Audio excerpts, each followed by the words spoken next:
After the zombie apocalypse broke out, my best friend and I hid in a bomb shelter. We grew veggies, raised chickens, and ate hotpot. Before the apocalypse, my bestie Yueyue was desperate to drag me into a startup. Yueyue, I found a brilliant business idea. A startup? I don't have any money left. Besides, my dad won't allow it. But Yueyue instantly called my bluff. Cut the crap. Where's the money you used to sponsor that boy toy? I almost choked on my milk tea. What boy toy?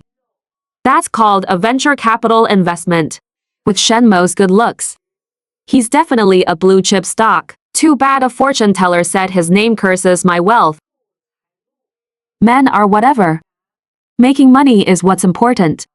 Yueyue's eyes lit up. Right. Then ask your fortune teller. How does the name Doomsday Milk Tea sound? Doomsday, we're living in an era of peace and prosperity. I honestly thought she had lost her mind. But she's my best friend, what could I do? I decided to invest. However, when she took me to scout the location, I was completely dumbfounded. It was actually an abandoned bomb shelter. And it was halfway up a mountain. I asked her, there won't be any customers here. But she just looked mysterious. This is called a niche IP. It'll definitely go viral. I didn't believe her at first, until I saw what was outside the shelter. Neatly arranged survival supplies, and a brand new diesel generator. Survival supplies? For opening a milk tea shop? I was absolutely certain. She had completely lost her mind. I was just about to scold her, when suddenly, my phone rang. Sweetie, Mao Bufan, the prince of the financial circle, specifically asked to go on a blind date with you. It was a call from my mom. Mao Bufan, the prince of the financial circle. Asking for a blind date with me? This massive fortune just dropped right onto my head. But as I turned my head, I saw Yueyue standing right next to me, giving me an incredibly eerie smile. My heart skipped a beat. I quickly made up an excuse about going home to change clothes and bolted out of there. This place, combined with Yueyue's weird vibes, it was just too abnormal. But to my surprise, as soon as I got home, I saw that Yueyue's tablet was left behind on my sofa, connecting this to all her secretive behavior recently. And that crazy bomb shelter, driven by some unseen force, I picked it up and opened her browsing history. What popped up on the screen was shocking. How much rice does one person eat a day? How to grow vegetables without sunlight? How to soundproof a chicken coop? There was even a barefoot doctor's manual. My frown deepened. What was she planning? However, as I continued scrolling down, my eyes suddenly locked onto something. The very last line of text at the bottom was zombie virus. I immediately sent a text to the financial prince. You're a good guy, but we're not a match. Then I grabbed my car keys, turned around, and rushed straight back to the shelter. I grabbed Yueyue by the shoulders, interrupting her. I saw your browsing history. Zombies. Is it real? Yueyue's body stiffened, unable to hide it anymore. It's real. In 1 month, the zombie outbreak will happen. The whole world is going to end. After listening to her explain the details of the apocalypse, I immediately called my parents. After weighing the options, my dad decided to go to the official government shelter, planning to blend into the human elite class after Doomsday. Over 50 is the prime age for career building, he said. After hanging up the phone, I looked at Yueyue. Babe, shouldn't we get some ducks too? Yueyue looked horrified. I quickly clarified, I'm talking about food. Chickens, ducks, geese. In the end, deep inside the bomb shelter, We built a mini ecological garden. We planted vegetables, raised chickens, and ducks. Both entrances were heavily reinforced. The main entrance faced the winding mountain road, wide enough for a truck to pass. The small entrance was hidden on the hillside, only fitting one person to crawl through. We even wrapped it with electrified wire and camouflage vines to ensure total concealment. On the day of the zombie outbreak, the internet was still surprisingly calm. It wasn't until late at night, when an explosion echoed through the ventilation pipe. I jolted in fear, grabbed my binoculars, and rushed to the observation port. At the highway intersection, a car had flipped and was burning. Beside it, a man with a broken leg was twitching as he got back up. He lunged violently at a woman, opening his mouth and biting down. I put down the binoculars, my palms covered in cold sweat. I quickly made sure our shelter was secure. I instantly went online to check the news. Don't touch the water is contaminated. I think I ate a bad mushroom, my stomach hurts. A bunch of people downstairs are howling like wolves. Good news, you don't have a bad stomach. Bad news, those are zombies downstairs. The zombie virus had truly arrived. A heavy rainstorm poured outside, painting the world in a gloomy gray. The roars of zombies echoed everywhere. At that moment, I was genuinely thankful that Yueyue chose such an isolated bomb shelter. We completely avoided the initial wave of massive chaos, but by the 7th day, after eating cold canned food every day, we were both on the verge of throwing up. I stormed straight into the ecological garden and grabbed the fattest chicken. And just like that, while the outside was a living hell, the two of us were inside the bomb shelter, lighting a small stove and enjoying hotpot, with a palace drama playing on the tablet beside us. Day 15 of the zombie apocalypse. City has suffered a massive power outage. The air was thick with the stench of rotting zombies. When I had nothing to do, I'd look outside with the binoculars, trying to see if there were any living humans left. On this day, I actually saw a couple cornered by zombies, but the two of them were remarkably calm. The woman turned and sprinted toward the parking lot, while the man pulled out a stainless steel basin and started banging on it loudly, drawing all the zombies towards himself. Then, he hurled the basin far away. Those brainless zombies, attracted by the noise, chased right after the basin. Relying on this basin-throwing tactic, the man successfully made it to the parking lot, jumped into the car the woman had started, and escaped safely. Humanity's wisdom to survive is truly boundless. I quickly noted the date, June 10, 2052. Survivors, 2. 1 male, 1 female, used a stainless steel basin to create noise and lure the zombies away. Current zombie status: no intelligence, fast runners, and highly sensitive to sound. Yueyue leaned over to look at my notes. Oh, an observation diary? You wrote it quite professionally. She casually picked up the binoculars.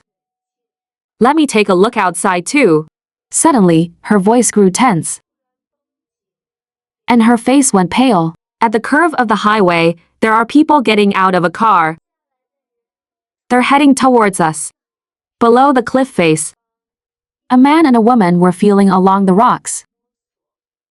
What are they looking for? The entrance to the shelter? They found the door. Beside me, Yueyue's voice tightened.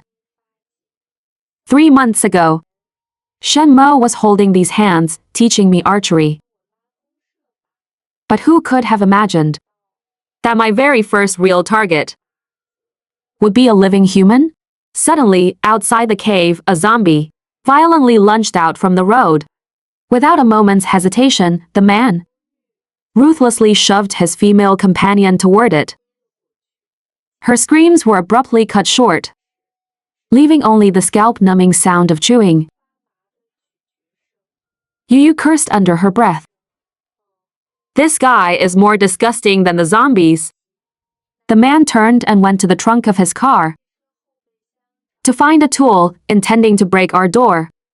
At the moment, he pulled out a crowbar.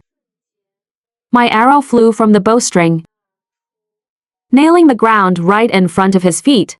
He snapped his head up, his vicious face instantly replaced with a flattering smile. Hey, beautiful ladies, let me in. Just share a little bit of food with me. I can do anything. I even know how to fix computers. Fix computers? I sneered. The cell towers have already collapsed. Fix my ass. The moment he looked up, I also recognized him. He was a guy from the renovation company. But I ignored his pleas and simply drew my bowstring again. His expression drastically changed, and he turned to run. You bitches. Just wait, I'll bring people to rob you blind. Whoosh, the second arrow struck him right in the thigh. He let out a miserable scream and fell to the ground. I forced myself to look away, refusing to watch him bleed. Ultimately, we securely tied him to a tree by the road. The smell of blood quickly attracted the zombies. As we closed the heavy door of the bomb shelter, his screams outside seemed to grow even clearer. That night, I dreamt I was the one tied to the tree. A zombie with a rotting mouth grinned at me and asked, "Could you give me a 5-star review?" When I jolted awake, Yueyue was holding a bowl of dark liquid, standing by my bed. Drink some hot ginger soup. I took a sip, and it was so spicy I nearly spit it out. Yueyue looked at me gently. I added 10 slices of ginger. The internet said it gets rid of the cold. Suddenly, she grew very serious about what happened today. You did the right thing. If we had let him go, it would be like releasing a tiger back to the mountain. Right now, it's just one person, we can handle it. But what if he brought back a whole group? What if they had weapons? Or even explosives? She squeezed my hand. Don't blame yourself. It was a decision we made together. I support you. I nodded, the exposed knife handle from his trunk,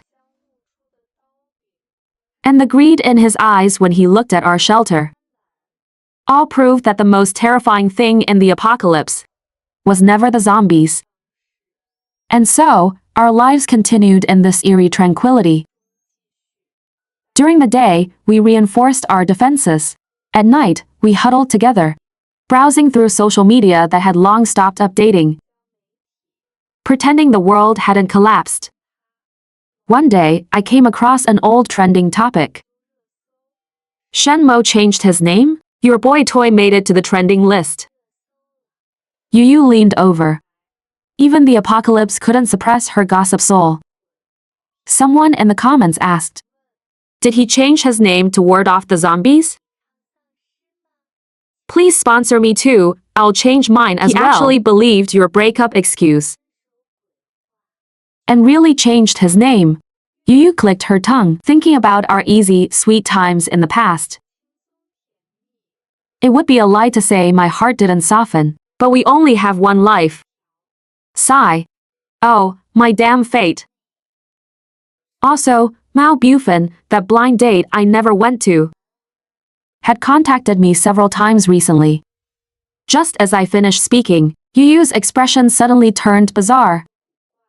Like she wanted to say something but held back. 2 months into the zombie outbreak, city a completely lost power and internet. We couldn't even refresh our feeds anymore. This was what the true apocalypse looked like. And of all times, tonight, the moon in the night sky was terrifyingly red, looking like a giant glaring eye. Yueyue stared outside the shelter, her face ashen. The red moon, something bad is going to happen. A zombie horde is coming. The moment she said that, howls began to erupt one after another in the distance. We quickly turned on the security cameras. On the screen, countless zombies poured out from everywhere, forming a dense, dark mass. However, an even more scalp-numbing scene unfolded. They actually started stacking on top of each other, stepping on one another, climbing frantically toward high places. I originally thought they would only brainlessly charge forward. Who would have guessed that these things would use a method like this? This completely overturned everything we knew about them. I lay on my bed, my heart racing with anxiety. I realized an astonishing fact. The zombies were constantly evolving. I immediately jotted down a new observation. July 15, 2052. Red moon appeared. Zombie abnormality triggers a horde. Current status. Possess rudimentary cooperation skills. Can overcome vertical obstacles by stacking. Thankfully, the horde didn't head in our direction. Perhaps it was because we were hidden well enough. But those creepy, bone-chilling howls lasted for the entire night. We stayed awake all night, until it gradually quieted down at dawn. 3 months after the zombie outbreak, the lettuce in the bomb shelter was growing like crazy. It was vibrant and green. Just looking at it brought a sense of peace. It also became our main source of vitamins. And because we only picked the outer leaves each time, it kept growing continuously. It was practically a doomsday perpetual motion machine. You even set up a compost bin. Though the smell was pungent, it created homemade nutrient solutions, she constantly muttered. Once we grow giant watermelons, we can dominate the wasteland. This little bit of green was indeed our only comfort. But the world outside was becoming increasingly strange. Through intermittent radio broadcasts, we learned that a new evolution of zombies had emerged. Zombies. Some had evolved to mimic human voices. I didn't believe it at first. It sounded way too absurd. But ironically, on that very day, a child's voice suddenly came from outside our door. Help, is anyone inside? Yueyue immediately wanted to open the door. It's just a child, and he's injured. I pulled her back, remembering the radio's warning about zombies mimicking voices. Something isn't right. It might be the mimics the radio mentioned. They excel at mimicking voices. Yueyue pointed outside. He's just a little boy. What if he's a real human? In the apocalypse, there are no what-ifs. The child outside looked about 7 or 8 years old. His clothes were unnaturally clean. He had his head down, crying out for help. But there wasn't a single tear on his face. He just mechanically repeated the words. I suddenly had an idea. I shouted at him, "Hey kid. Love you walking the dark alley alone." What's the next line? The crying outside stopped instantly. He slowly lifted his head, unable to answer. He just used that same childish voice, apathy repeating, "Open the door. Help, open the door." Yueyue gasped sharply and instantly covered her mouth. There isn't a child alive who doesn't know the lyrics to that song. It was a mimic. We quickly retreated deep into the cave and barricaded the door tightly. I wrote in my memo. October 15, 2052. Mimics discovered. Can perform basic self-cleaning. Mimic human appearance and vocal traits. Operate alone. Appear human on the outside. Identification method. Low intelligence. Cannot follow up on memes. But what gave us even more anxiety now was that as zombies were evolving, our remaining supplies were dwindling day by day. Day 100 of the apocalypse. The supplies in the shelter were almost gone. I broke the last piece of compressed biscuit in half and handed the bigger piece to Yueyue. But she was only staring at her yellowing tomato seedling. I shoved it into her hand. Here. Looks like we'll have to go out and scavenge, but right at that moment, a knock knock knock on the door made the hair on my arm stand up. Yueyue actually stood up to open it. I yanked her back. Did you forget the kid mimic from last time? She forcefully pulled free, pointing outside. This time it's really different. I carefully peeked through the door crack, and my jaw nearly hit the floor. Stacked outside was a whole box of canned food and a bag of medical supplies. I turned to look at Yueyue. Her eyes darted away defensively. Probably just a good Samaritan passing by? Bullshit. Over the past month, whenever we were about to hit our breaking point, supplies would mysteriously appear outside our door. She was definitely hiding something from me. Whatever, let's just eat and get full first. We dragged the stuff inside. Relying on these heaven-sent supplies, we survived for another month, but one day, the roar of an engine erupted outside. Getting closer and closer, Yueyue was about to lunge for the door again. It must be the Good Samaritan again. I had learned my lesson this time. I shoved her against the wall and leaped to the intercom system, shouting a secret code, Imperial Court Jade Wine. The intercom crackled with static for a moment. Then, a deep, magnetic male voice replied, 180 a cup. That voice sounded so familiar. The door opened. Standing outside was actually Shen Mo. Yueyue leaned close to my ear and whispered, Yueyue. The one sending us stuff these past few months and clearing out the monsters outside is him. And he's actually Mao Bufan. My mind instantly went blank. The legendary ruthless survivor who established a safe zone, the apocalyptic boss Mao Bufan, was my ex-boyfriend? The one I dumped with the absurd excuse that his name cursed my wealth. Just like that, half an hour later, Yueyue and I, carrying all our belongings, got into his off-road vehicle. I stared intensely at his side profile, unable to stop myself from demanding, so, you were lying to me from the very beginning. Shen Mo. The car braked sharply. No. I should be calling him Mao Bufan now. He turned to me. Yueyue. Listen to me, if the apocalypse hadn't suddenly happened, I was originally planning to tell you the whole truth. On your birthday.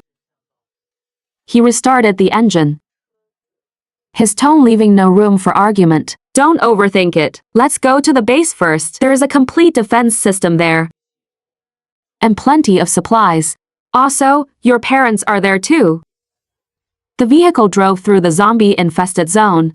Ahead of us, towering steel walls and watchtowers appeared.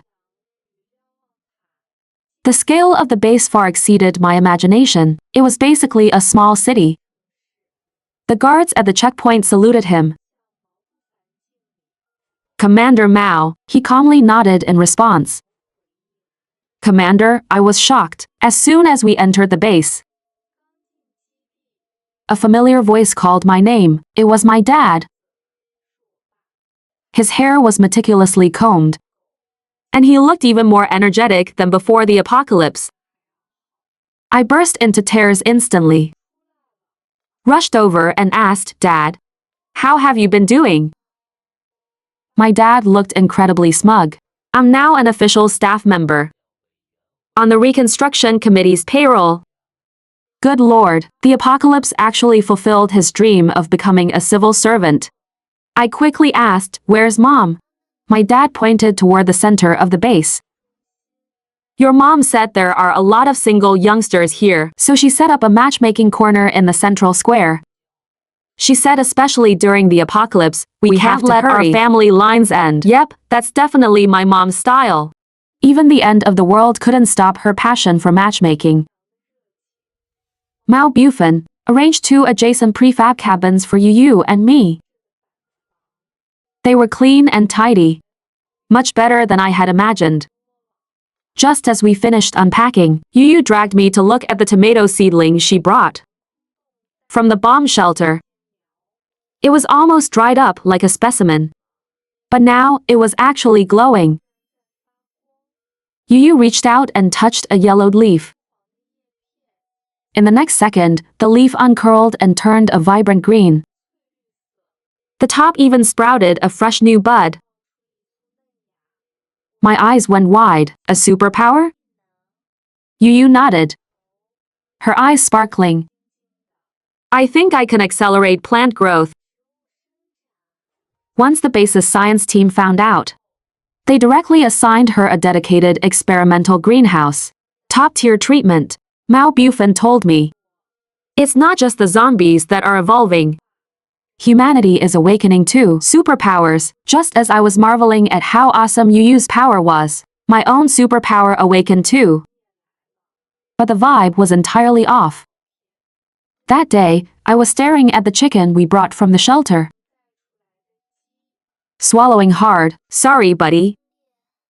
My apologies. But I really want to eat some chicken stew. Suddenly, the chicken twisted its neck and spoke. Yueyue. Look at how smooth my feathers are. Wouldn't it be much better to keep me as a pet? I was scared out of my mind, sprinting back to my cabin. Help, our chicken can talk. However, Yueyue couldn't hear a thing. It wasn't that the chicken could talk. It was that I could understand animal language. But what's the use of understanding a chicken? Am I supposed to make them perform stand-up comedy? I slumped on my bed, wailing, but Yueyue narrowed her eyes thoughtfully. What if you used animals as scouts? What if animals eventually evolve too? I instantly sat bolt upright and went out to find Mao Bufan. I want to build an animal intelligence network. He frowned. It's too dangerous, I immediately fired back. Who isn't in danger during the apocalypse? I'm not meant to just be a useless vase.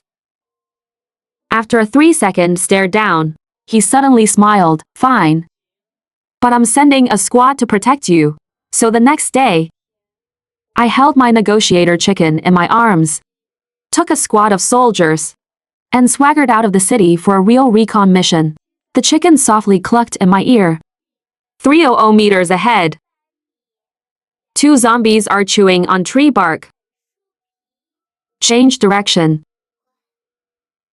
Real reconnaissance. By the first year of the zombie apocalypse, my animal intelligence network finally bore fruit. We established a wide scout zone around the base, and my superpower had also evolved. Now, not only could I understand stray cats calling me a two-legged beast, I could even make them act as my informants. Until one scouting mission 6 months later, it completely shattered our worldview again. The zombies were still evolving. Through the messages relayed by a few stray kittens, I learned that a few zombies wearing high-end suits were having a meeting. It's the freaking apocalypse, and the zombies are becoming corporate overachievers. I quickly wrote in my observation log. December 15, 2053, mimic characteristics, new appearance. Loves wearing suits. Disdains regular zombies. Possesses a glowing crystal core in the brain. Later, the research team's findings were even more shocking. Their mutated brains had formed entirely new neural pathways, and when we finally captured one that kept whispering about peace, the entire base erupted in chaos.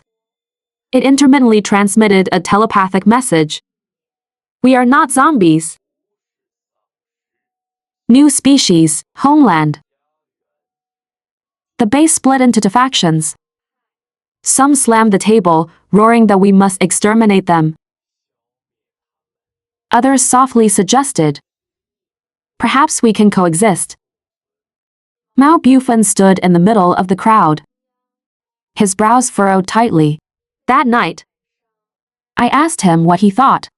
He gazed at the starry sky, staying silent for a while. Throughout human history, we've always chosen to destroy those who are different, but this time, maybe we can do things differently. Ultimately, we proposed a crazy plan. Acknowledge the mimics as a new species. Call them the evolved. Issue them ID cards. And designate a quarantine zone for them. To our absolute surprise, they accepted. It seemed they were equally tired of the war.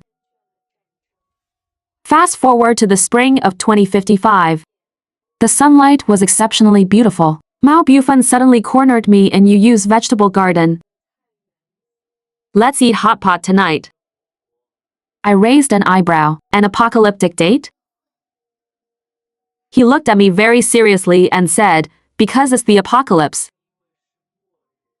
We must cherish every season even more.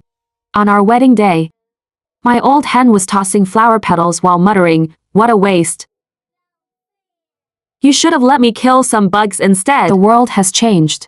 But some things will never change. Like love, like hope. Like humanity's sheer stubbornness to rebuild a home from the ruins. Even in the apocalypse, spring will still arrive.